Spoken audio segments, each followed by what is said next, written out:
Welcome to Vital Astrology. In the welcome video for my Vital Astrology channel, I introduced my concept of thrones and promised to go deeper into it in future videos. This is the first of those videos. This topic is the current cutting edge of my research, so covering it now diverges significantly from my planned sequence of videos. However, I see the breakthrough that gave rise to it as extremely important. I also see it as excellent evidence pointing to the vitality of the universe and the validity of astrology as a proper science. Thus, I want to share it as soon as possible. So let's explore the concept of thrones and why it is such good evidence suggesting that the universe is a living entity and that astrology is a valid science. The traditional astrological theory of planetary rulerships is that each sign of the zodiac has one of the 7 major planets as its ruler. All the planets that are visible to the naked eye are assigned the entire rulership of at least one sign of the zodiac according to the traditional scheme. Here is a table representing the scheme. The table is arranged with the sun at the top, and as we go down, all the planets follow in sequence as they are distant from the sun. So the next planet on the table is Mercury, who orbits closest to the sun, and the next after that is Venus, who is the second closest, etc. The Earth is the 3rd planet from the sun, but traditionally it is not assigned the rulership of a sign because we live on it, and thus it does not appear in the sky as a planet. I have placed the Earth at the end of the table because it is a special case, and I have given it the rulership not of a sign, but of the cusp of Taurus. Why the Earth rules the cusp of Taurus will be explained briefly later. Skipping over the Earth and continuing the sequence, we have Mars, Jupiter, Saturn, Uranus, Neptune, and Pluto in their order out from the Sun. The Moon is also a special case because she orbits the Earth and derives her essence in a more complex way. There are 2 very interesting patterns apparent in the table. The traditional scheme is that the Sun rules Leo, Mercury rules the next sign Virgo, Venus rules the next sign after that Libra, Mars rules Scorpio, Jupiter rules Sagittarius, Saturn rules Capricorn, Uranus rules Aquarius, and Neptune rules Pisces. So the first pattern we can see is that not only are the planets in their correct order out from the Sun, but the signs that they rule are also in sequence, starting with Leo and moving anti-clockwise around the wheel of the zodiac. This pattern holds at least as far as Pisces. The pattern seems to suggest that the rulership of Pluto should be Aries, but there is still controversy amongst astrologers, and most say that he rules Scorpio. For some years I used to think that he ruled Aries because it fitted with the pattern. However, thanks to the breakthrough I recently had in my research, my current understanding is that Pluto doesn't rule either Aries or Scorpio. It was by realizing that I was limiting myself with fixed ideas about Pluto that I released a mental block, one that had been preventing me from making the breakthrough for years.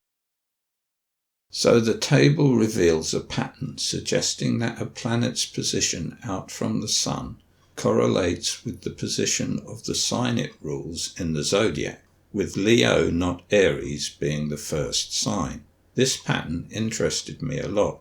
I could see intuitively that it would eventually help me find a correlation between planetary rulerships and physics. Discovering the exact nature of the physical correlation would explain why the pattern exists. It would also help me understand what the rulership relation between a planet and its sign is.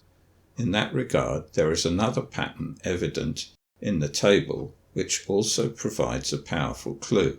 This diagram represents the two patterns extracted from the table. We can see that the diagram consists of 3 concentric wheels with 12 segments, one for each sign. The outer wheel shows the signs of the zodiac with their glyphs in sequence and their elements depicted graphically. The elements of the signs of the zodiac follow the cycle of the elements fire, earth, air, water, fire, earth, air, water, etc. The 2 inner wheels show the ruling planets. The innermost wheel depicts the traditional elements of the ruling planets, while the outermost wheel has the same element as the signs. What I would like you to notice is that the traditional element of a ruling planet is always one element ahead of the sign it rules. That pattern is faithfully observed until Aquarius is reached, and then the sequence appears to change so that the ruling planet's element is the same as the sign. I have represented this shift by placing the planetary glyphs in the innermost wheel from Leo to Capricorn, and then moving them to the outermost planetary wheel from Aquarius onwards. The planetary wheels are empty of names and glyphs from Taurus to Cancer, because their traditional ruling planets say nothing about the pattern. That is because they were essentially acting as placeholders for planets that were as yet unknown, even if astrologers didn't know that at the time. The pattern from Leo to Capricorn was highly suggestive to me. It gave me a powerful mathematical clue, which is too technical to go into on this channel. When I cracked the correlation between physics and the zodiac in 2013, that clue was validated. Because of the patterns outlined in this diagram, I could see intuitively that there is an underlying mathematical pattern which relates a planet's orbital frequency to a specific point in the zodiac. It took me nearly 6 years to find that pattern because of the mental block about Pluto's rulership, but I did find it this year. It transforms the picture of ruling planets in the table into the neat straight line graph depicted here. The graph shows that each massive body that orbits the Sun has an affinity with a particular point in the zodiac defined by its orbital frequency. These points are what I have dubbed the thrones of planets. Signs can encompass the thrones of multiple planets. For example, in the diagram, both Ceres and Jupiter have thrones in Sagittarius. If I were to add other asteroids, Scorpio and Sagittarius would soon be seen to encompass thousands of thrones. This demonstrates that no single planet monopolizes the rulership of a whole sign. However, the traditional scheme is still good. Whilst a planet has its strongest affinity with the point at which its throne resides, that affinity extends somewhat to the whole sign. So it is not completely wrong to see the more massive planets as being like kings and queens of their signs, and the less massive planets as being like dukes and duchesses who rule at a more local level. As we can see, the graph is much more comprehensive than the table. All the planets up to Pluto have thrones in the correct signs, and those planets that don't traditionally have well-established rulerships now acquire thrones. For example, Ceres has her throne at 6.6 degrees of Sagittarius, whilst Pluto's throne can now be seen to be at around 12 degrees of Pisces. I say around 12 degrees because exactly where all the thrones are depends on the exact amount of precession that is caused by the Sun. All I know about that is that it's about a third of the total precession, whilst the Moon causes about twice as much as the Sun. One thing that was highly suggestive to me that I had found the correct mathematical pattern was that the straight lines seemed to be intersecting the horizontal axis at around 360 degrees, as it should do. This point represents a frequency that matches that of what I call the solar great year. The normal great year is 25,772 years and represents the time within which the combined influence of the Sun, Moon, and other planets causes the zodiac to precess one full circle. The solar great year is the time within which the Sun's influence alone would cause a complete precessional cycle. In other words, 3 times slower, or approximately 77,316 years. So I have aligned the graph accordingly. I would welcome any more accurate information about the proportion of precession due to the Sun alone. So why do I say that the patterns I have outlined above are good evidence that astrology is a proper science?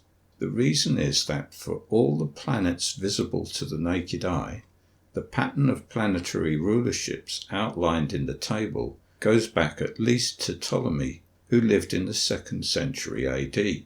Ptolemy believed that the Earth was the center of the universe, and that all planets circled the Earth, including the Sun. Yet these two patterns reveal a mathematically sound correlation between the frequency with which a planet orbits the Sun and the position of its throne.